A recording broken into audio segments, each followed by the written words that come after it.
Well, the new book is entitled Surviving at the Top. There are many people who would say failing at the top.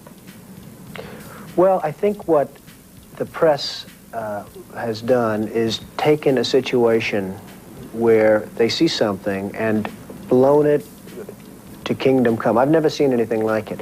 Whether it's a marriage, by the way, or whether it's financial, I've never seen press reporting as I have with regard to me. And I hope the general public understands how inherently dishonest the press in this country is. Back when Barbara Walters was around, Donald Trump did not stand a chance lying through his teeth in an interview. As a member of the press, let me try to clear up some of the things which you say are untrue. You write in your book, "My bankers and I worked out a terrific deal that allows me to come out stronger than ever. I see the deal as a great victory, and eventually the rest of the world will too."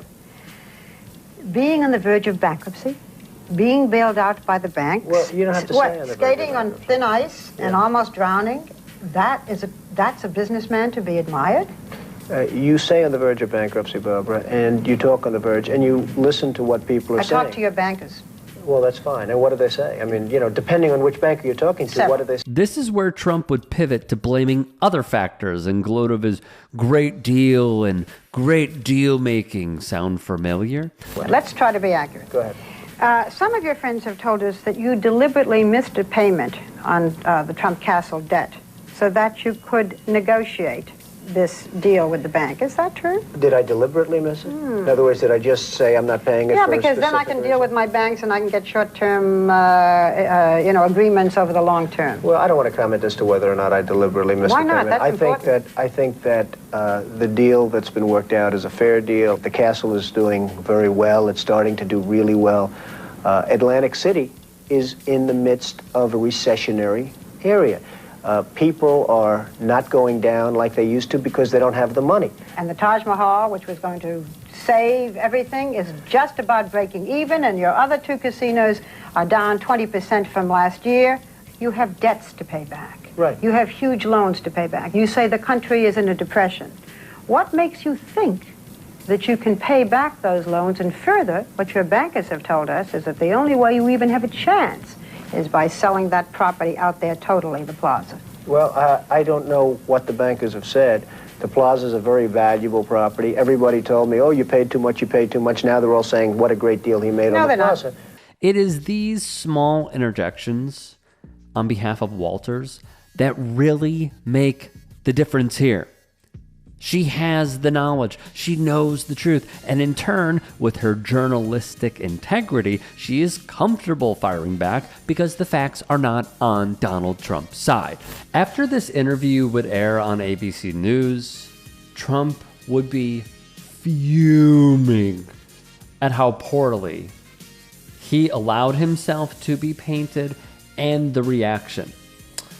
Thus, ex-BBC host Selena Scott then traveling with Donald Trump on a flight from New York to Miami, heard the current president utter from his own mouth of Barbara Walters, quote, "I'm gonna get that woman, watch me."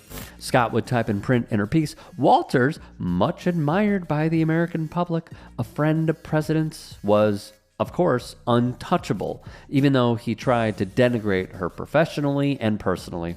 It is this same visceral hatred of women who won't do his bidding that Trump has unleashed on the journalist E. Jean Carroll, who won her civil suit against him in New York.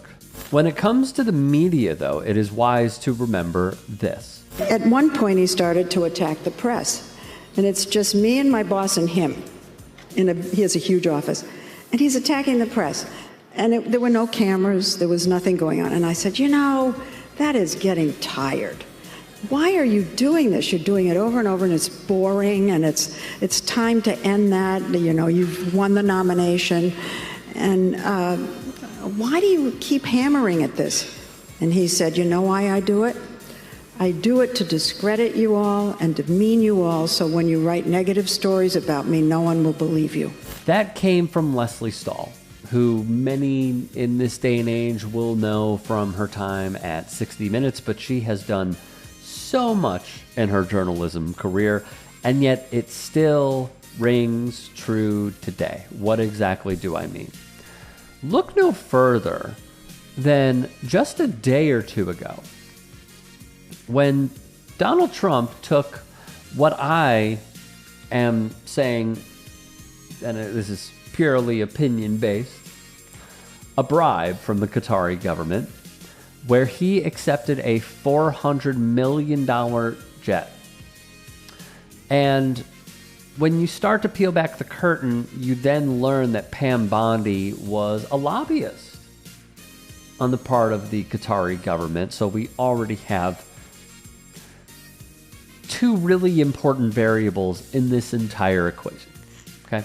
So he's at the Oval Office. He's asked about accepting the jet from ABC News, and he goes, "Oh, you're fake ABC News. I would expect dishonesty from you." He is intentionally evading the question, moving the goalpost to something completely unrelated to the question at hand. Why? Because this is what he does. He dodges, he deflects, he goes after different media. And what's most troubling about this is the failure of the American electorate to smell out BS. We have no media literacy in this country anymore. The facts don't matter anymore. Remember, I think it was during his first term when Rudy Giuliani said, "Facts are not always fact. Truth isn't always truth." BS. Truth is truth. But this is the game that they are playing to signal to their base that, you shouldn't be paying attention to prestigious media outlets. And I will agree, by the way, there are some times where they are at fault in how they cover certain things. Like the New York Times cowering in order to appease the Trump administration, going soft on many different topics that are going on right now when it comes to world news, when it comes to the country, when it comes to covering this president. It should not be treated with kid gloves. It should be treated with ferocity. And this isn't just the New York Times. This is just one example of many. But then you see how Trump attacks the press, and then the access that is given to, let's say, a Kate Max, who we covered on this very channel, the running influencer who went to the White House and interviewed Caroline Leavitt, and they didn't run. But Leavitt showed her all these different rooms in the White House. All of them. Why? Because it'll help manufacture consent for them to continue to put forth fascist policies that will crush us all. They need these people as much as these people need them. Second example, when Caroline Leavitt held a press briefing in the briefing room for MAGA influencers. This is the same stuff that Dana White talked about with the UFC and how he wants to have influencers serve as the press. Why? Because it's easier to lie. It's easier to not be fact-checked. It's easier for people to be like, "Oh, Dana gave me access. Great, amazing. I'm going to repeat everything that he says so that way I can continue having this seat." That is not the job of the press. The job of the press is to question everything and find out the facts. See if what they are saying is accurate. When you have people who mindlessly go into those press briefing rooms or interview someone like Trump or a Vance, look no further than Fox News, that is what you get. And that is a humongous problem. It is not about catering to the elite and the powerful. It is about checking them. It is about putting them on notice that they cannot lie through their teeth in every single interview, at every single press briefing, because what's most important is people having the truth and the facts. And it feels like this style of interviewing, at least with Barbara Walters, is a lost art, not just when it comes to politics, but also when it comes to sports as well, and many other areas, because so many media members are dependent on those relationships, and if you make someone who is of a higher stature look bad, then they just won't give you another interview. So I understand why some people do it. It's a slippery slope, but I think what we have seen is when you check some of these very elite, wealthy people, it is better for society instead of just mindlessly following everything they say and nodding along.